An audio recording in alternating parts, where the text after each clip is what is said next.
Toys is as close as I will come to a kind of a Michael Crayton story, meaning it's very, very accessible. There's a little bit of science, but not enough to scare anybody off.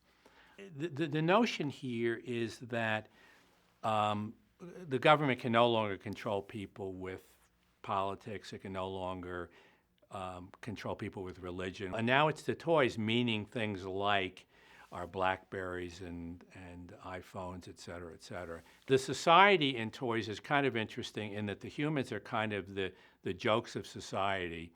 And there's another class, elites, who are mostly human, but a little bit of computer added in so that they are indeed, or at least they consider themselves to be superior to humans. And the conflict is quite interesting. And this notion of toys being the villain in a way, our toys becoming the scariest thing around, I think really makes for great fun.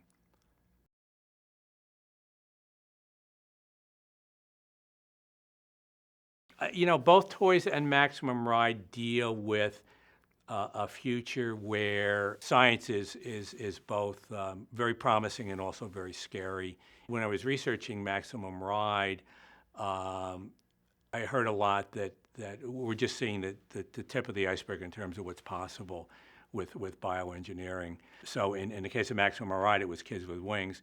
In this case, it's just a superior race, and humans kind of being perceived as the bottom of the food chain.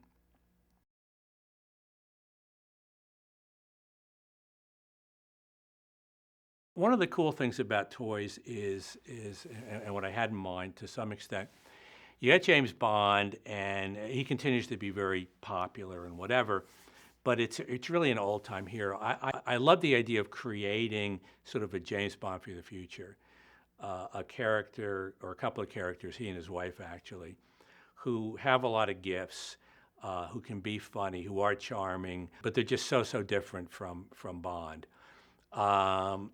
And I think that's one of the reasons that Toys is a particularly cool movie project. What we're doing now a lot of times is I'll go out and either write the screenplay or commission the screenplay myself and get that going, because I just think we can do it a lot better than Hollywood could in terms of speed and what it takes to do it financially.